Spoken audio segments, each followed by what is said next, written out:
आइए हम सुने विज्ञान की अनकही कहानियाँ। आइए हम सुने विज्ञान की अनसुनी कहानियाँ। एक नई दुनिया की आवाज़ आपकी आवाज़, विज्ञान की आवाज़, की आवाज़। Celebrating Azadi Ka Amrit Mahotsav, we bring you all a podcast series on STEM popularization. That is, science, technology, engineering, mathematics, and medicine. Supported and catalyzed by the National Council for Science and Technology Communication, the Government of India. Program is produced by Media for Community Foundation. Creative content and technical support is given by Farzeen Sultan. एक नई दुनिया की आवाज़ आपकी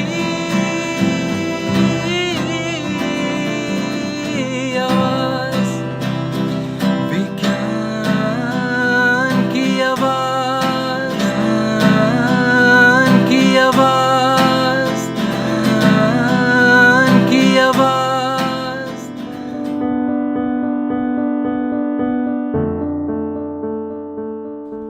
मौसम, जिसका आजकल कुछ पता नहीं रहता है।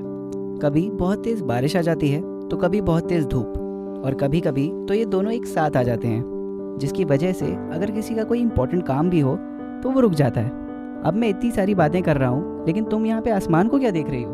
मुझे कल स्कूल नहीं जाना। हाँ, पर इसमें आसमान क्या करेगा? अरे, आपने बचपन में तेज बारिश का बहाना मार के स्कूल की छुट्टी नहीं मारी क्या? हाँ भाई, बिल्कुल मारी है। पर ऐसे आसमान को देखने से कैसे पता चलेगा बारिश का? बुद्धू कहेंगी। तो कैसे पता चलता है? और वैसे क्या सच में मौसम के बारे में भी पता लगा सकते हैं?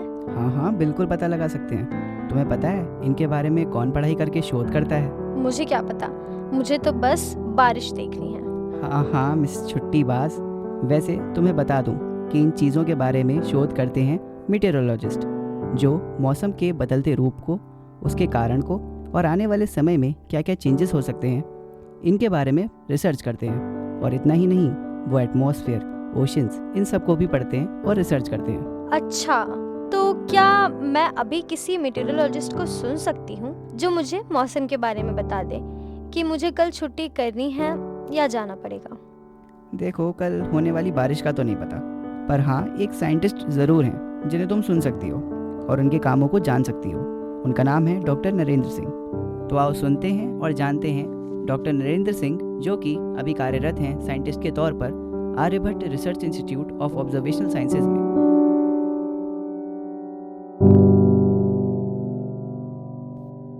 सबसे पहले जानेंगे साइंटिस्ट डॉक्टर नरेंद्र सिंह के बारे में।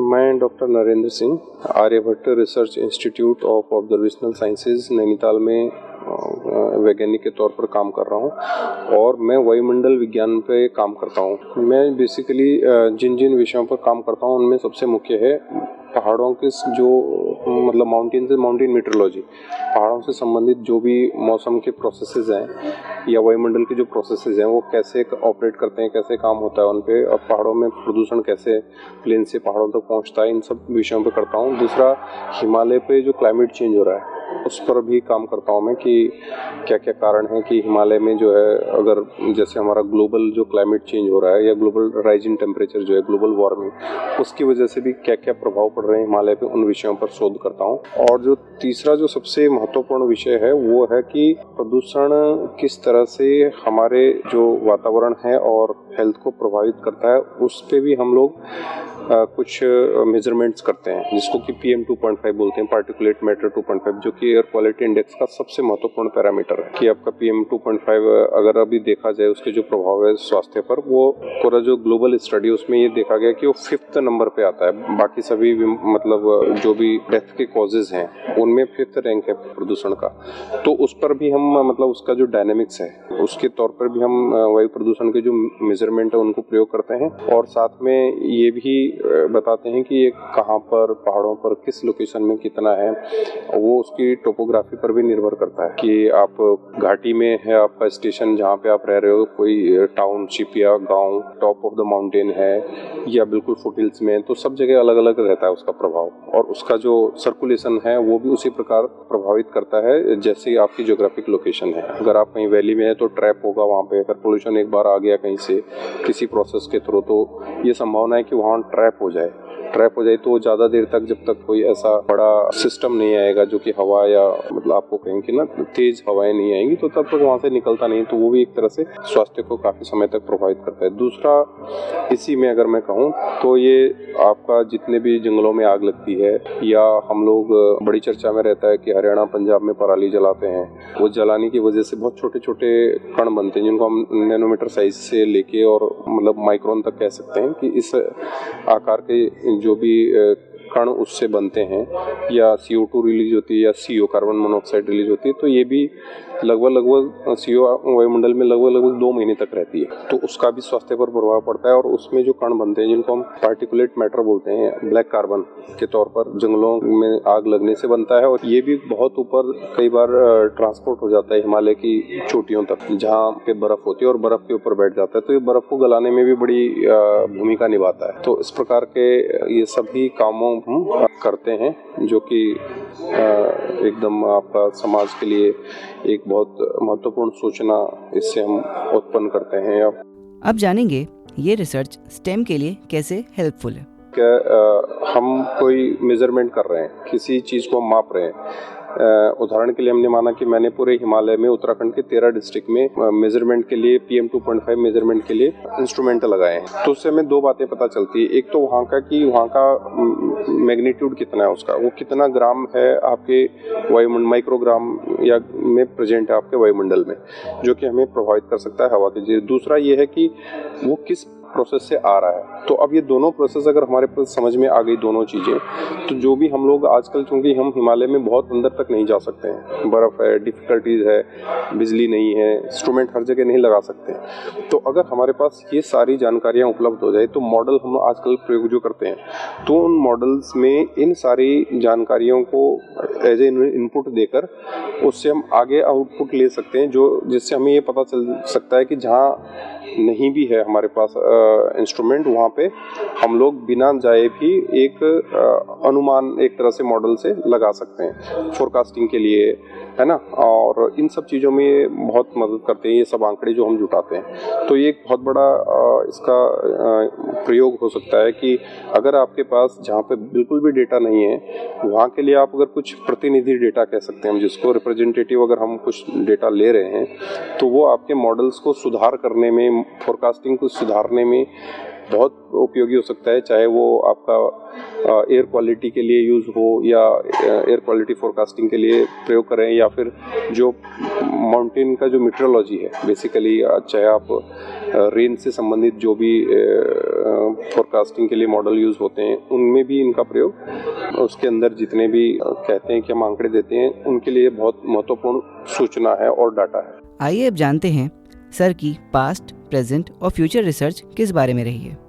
मैंने अपना जब PhD शुरू किया था, क्योंकि शोध वहीं से शुरू होता है, मास्टर्स करने के बाद हम जब PhD में जाते हैं, तो उसमें मैंने जो शोध किया है वो है कि एक रेडार को यूज़ करके, क्योंकि रेडार में भी मैं काम करता हूँ, रेडार मीटरोलॉजी। रेडार एक ऐसा टूल है जो कि हम बिना आसमान में या ऊपर हवा में या वायुमंडल में जाए हुए यहीं से काफ़ी सारी जानकारियाँ उससे भेजे गए जो भी सिग्नल है हमारे, उसके ज़रिए हम ले सकते हैं। तो उस पर मैंने शोध किया। तो मैंने लगभग 8 से 10 किलोमीटर तक वायुमंडल में पहले हवाओं को समझने का, कि सर्कुलेशन किस प्रकार का है हमारा, वो ज्ञान अर्जित किया कि रडार किस तरह से काम करता है, और वायुमंडल को समझने में रडार का क्या महत्व है, क्योंकि हमारा जो भी हवाओं के दिशाओं पे और गति पर ही निर्भर करता है कि कहाँ की हवा कहाँ पहुँच रही है, चाहे वो ठंडक है, चाहे नॉर्थ वेस्टर्स आते हैं। अगर हम देखें विंटर में तो हिमालय में बहुत ठंडा हो जाता है, हिमालय वैसे ही ठंडा है, लेकिन पूरा नीचे फुटहिल्स तक ठंड आ जाती है।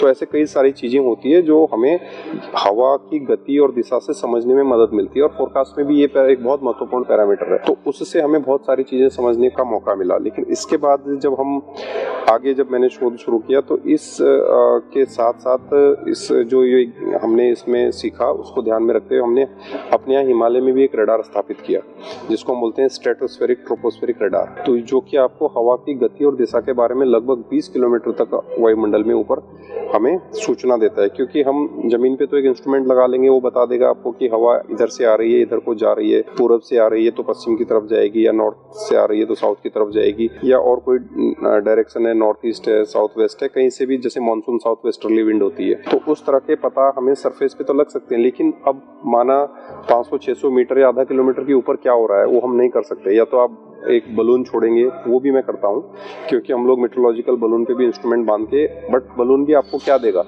एक बार आपने बलून छोड़ दिया 1 घंटे तक वो काम करेगा, बलून फूट जाएगा, फिर नीचे गिरेगा, ठीक, नीचे गिरने के बाद नीचे आते समय भी डेटा देगा ऊपर, लेकिन वो आपके पास सिर्फ उस 1 घंटे या 1.5 घंटे का मापन होगा वायुमंडल का। लेकिन रडार एक ऐसा इंस्ट्रूमेंट है जो कि लगातार आपको 24 घंटे अगर आप चला रहे हैं तो 24 घंटे आपको इन्फॉर्मेशन देगा, बताएगा कि सुबह किस तरह का रहता है सरफेस पे प्रभाव उसका 2 किलोमीटर 3 किलोमीटर में, जैसे जैसे सूरज निकलता है, और माउंटेन में जो भी प्रोसेसेस है पहाड़ में वो ऑपरेट होते हैं, गर्म होंगे माउंटेन्स, हवाओं का सुबह को स्लो विंड डेवलप होंगी, शाम को जो है डाउन विंड डेवलप होगी। तो ये सारी चीज़ें आती हैं, तो उनका प्रभाव भी उस पर पड़ रहा है कि नहीं, और बहुत सारे वायुमंडल से संबंधित जितनी भी गतिविधियाँ वो हमें पता चलती है। तो एक काम हम वो स्थापित किया, उससे हमें इन्फॉर्मेशन मिलती है, अभी जो मैं वर्तमान में कर रहा हूँ। दूसरा, हिमालय में क्लाइमेट चेंज पे जो भी अवेलेबल डेटा है पिछले 100 सालों का या 110-20 सालों का, उसको भी हमने एनालाइज किया है जो भी वर्तमान में, और उस पर हमने climate change in the Himalaya पे एक किताब भी लिखी है, जिसमें सिर्फ हिमालय से स्पेसिफिक सूचनाएं हैं और जानकारियां हैं उसमें कि किस तरह से हिमालय में जब पूरे ग्लोब का तापमान बढ़ रहा है तो हिमालय सबसे ज़्यादा उसके लिए सेंसिटिव है। वो बहुत तुरंत इंगित करता है कि अगर कोई प्रभाव पड़ रहा है, तो इसलिए कहते हैं ना, नॉर्थ पोल, साउथ पोल या फिर हिमालय तीसरा पोल माना जाता है। ये तीनों जो जगह हैं ये तापमान के लिए बहुत ज़्यादा सेंसिटिव, इन पे सबसे ज़्यादा प्रभाव पड़ता है और बहुत तेज़ी से प्रभाव पड़ता है। तो ये सारी चीज़ें, अभी जैसे हमने एक अध्ययन में ये भी पता किया है 57 साल का आंकड़े लेके, कि जो हमारे ग्लेशियर्स हैं, जितने भी हिमालय में ग्लेशियर्स हैं, क्योंकि हिमालय से निकलने वाली सभी नदियों के लिए, और जितनी लगभग आपकी 40 करोड़ जनता नीचे गंगेटिक प्लेन में रहती है, उन सभी के लिए हिमालय से जो पानी निकलता है, नदियों में जो पानी आता है वो सिंचाई के लिए, पीने के लिए, सभी हमारे हाइड्रोलॉजिकल साइकिल के लिए कितना इम्पोर्टेंट है। लेकिन ग्लेशियर जिस गति से पीछे हट रहे हैं, पिघल रहे हैं, वो बहुत चिंताजनक विषय है, जिसको कि हम जलवायु परिवर्तन का एक मुख्य कारण भी मानते हैं, या ग्लोबल वार्मिंग का ये कह सकते हैं कि मुख्य कारण। तो उस पर हमने काम किया, तो ये हमने देखा कि हर साल लगभग हर ग्लेशियर एवरेज निकालें, अगर कोई ज़्यादा कोई कम, तो 18 से 20 मीटर पीछे जा रहा है। तो ऐसा करते रहेंगे तो एक दिन हिमालय की पूरी बर्फ जो है समाप्त हो जाएगी, और उसी दर से अगर वापस बर्फ ना गिरे, या मौसम में जिस तरह के बदलाव देखे जा रहे हैं कि अभी पूरा सर्दियों में कई बार जो है एक बार भी बर्फ नहीं गिरती है नैनीताल, जबकि हमारा जो स्टेशन है वहाँ पे पहले देखा गया तो पुराने आंकड़े निकालें तो 2-3 बार बर्फबारी होती थी पिछले 2-3 दशक पहले।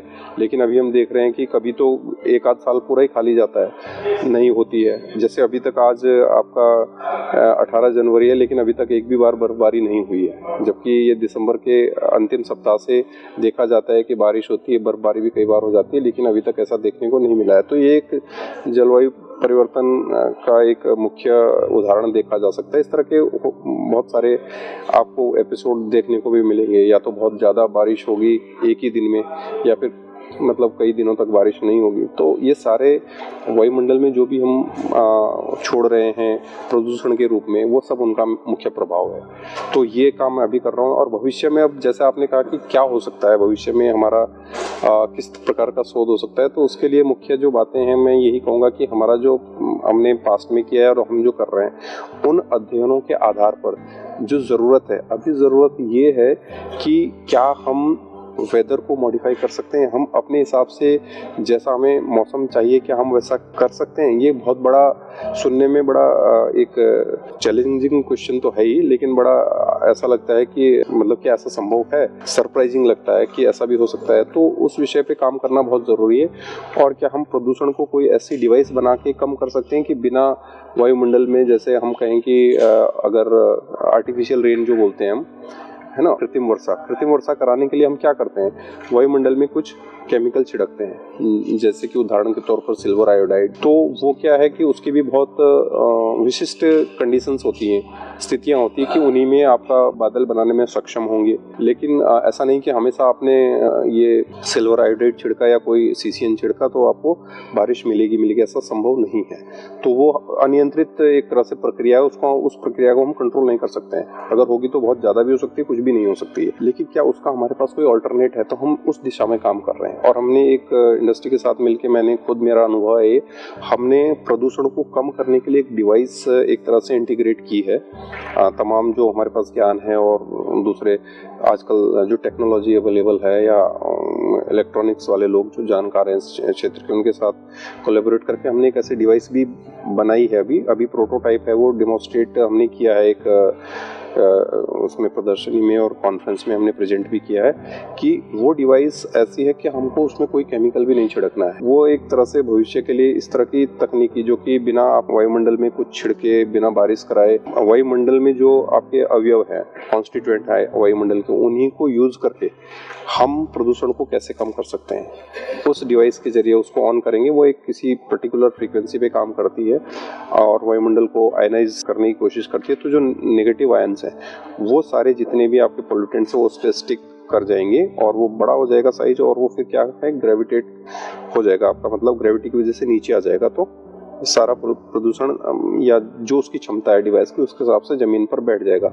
तो वो वायुमंडल को साफ करने में ये एक टेक्नोलॉजिकल एडवांस है, उस दिशा में हम कार्य। तो इसी प्रकार से ये एक बड़ा चैलेंज है भविष्य के लिए कि क्या हम इस तरह की तकनीकी को प्रयोग करके जब मर्जी तब बारिश करा सकते हैं, या हम जैसे फॉग डिस्पर्स कर सकते हैं, एटमॉस्फेरिक ऑब्स्क्योरिटीज जितनी भी हैं उनको डील कर सकते हैं। तो इस दिशा में हम आगे का हमारा जो प्लान है कि आगे 10 वर्षों में इस तरह ही इस दिशा में काम करेंगे, जो कि वास्तव में समाज के लिए और मानवता के लिए और एक तरह से प्रकृति को बचाने के लिए एक बड़ा कदम साबित हो सकता है। भारत एक ग्लोबल लेवल पर कहाँ रैंक करता है इस रिसर्च में, और हमारे कौन कौन से कॉम्पिटिटर्स हैं, आइए जानते हैं। भारत में इस तरह के जो ऑब्जर्वेशन की मैं बात कर रहा हूँ, क्योंकि वो बहुत ज़रूरी भी है, लगभग हर राज्य में और लगभग जितने भी केंद्रीय संस्थान हैं जो वायुमंडल में काम करते हैं, वो सभी कहीं ना कहीं इस प्रकार का मेजरमेंट कर रहे हैं। बट जितना इंटेंस मैं हिमालय को लेकर कर रहा हूँ, वो शायद अपने संस्थान का अपनी प्रायोरिटी के आधार पर कहीं होगा। बट ऐसा है कि ये ऑब्जर्वेशन तो सभी जगह हो रहे हैं, बट ये जो टेक्नोलॉजी, इस पे मुझे अभी तक ऐसा कोई रिसर्च भारत में दिखा नहीं है कि जो इस पे काम कर रहा हो। आर्टिफिशियल रेन पे बहुत काम हो रहा है।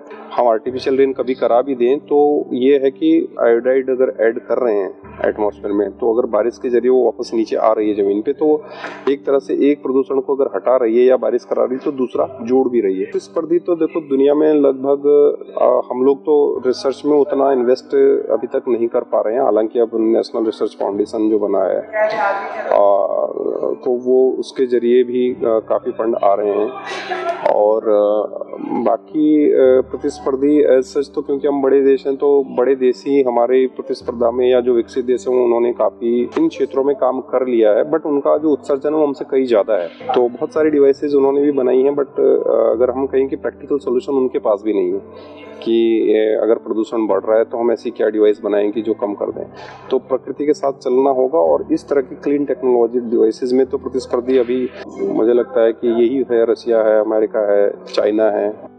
भारतीय उद्योग इस रिसर्च में कैसे जुड़ा हुआ है, आइए जानते हैं। हमारी रिसर्च से भारतीय उद्योग में ये थोड़ा सा कहूँगा मैं कि निराशा का विषय है कि बहुत अभी जो सरकारी संस्थान हैं और जो उद्योग हैं उनमें बहुत ज़्यादा सामंजस्य, या जो कहते हैं ना उनकी कोलैबोरेशन बहुत कम है, क्योंकि जो उद्योग हैं वो इसमें इन्वेस्ट ही नहीं करना चाहते हैं।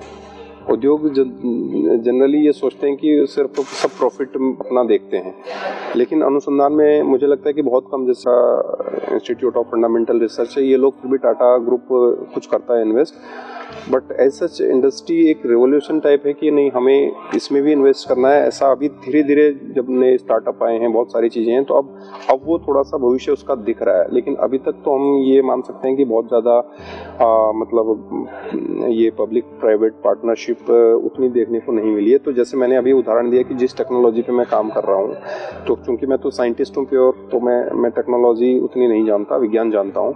तो एक वैज्ञानिक और एक तकनीकी व्यक्ति जब मिलकर काम करेगा तो वो बहुत आगे जा सकते हैं। तो ये बहुत ज़रूरी है। तो ये शायद हो सकता है कि आगे हमें देखने को मिले।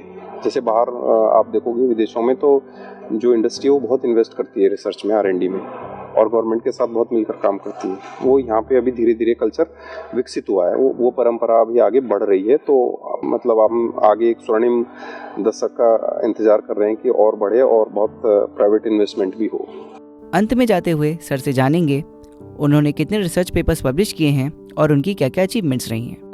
हमने अपने 70 से अधिक शोध पत्र प्रकाशित किए हैं और एक पुस्तक लिखी है हिमालय पे, climate change in the Himalaya, क्योंकि हिमालय को हम एक सूचक मानते हैं कि पर्यावरण में जो बदलाव है उसका सबसे तेज जो इंडिकेटर है वो हिमालय है। अगर तापमान का सबसे तीव्र प्रभाव पड़ता है तो वो हिमालय पे पड़ता है। तो इसलिए हमने हिमालय को केंद्र में रखते हुए कि किस तरह से बदलाव हो रहे हैं उनका अध्ययन किया और उस पर आगे, चूँकि ये बहुत बड़ा विषय होता है और बहुत स्केल भी इसका डायमेंशन बहुत बड़े होते हैं, तो इसको एक छोटी सी चीज़ से कंट्रोल नहीं किया जा सकता। बट इसके लिए एक जो सूचना जानी चाहिए समाज में, वो हम उसका उत्पन्न करने का प्रयास करते हैं और लोगों तक पहुंच सकते हैं। तो अभी हमने जाना कि एक मेटेरोलॉजिस्ट का काम कितना बड़ा और महत्वपूर्ण होता है। हम उम्मीद करते हैं कि आपको हमारा आज का ये कार्यक्रम ज़रूर पसंद आया होगा। आज के इस कार्यक्रम में इतना ही। अब हमें दीजिए अनुमति। नमस्कार।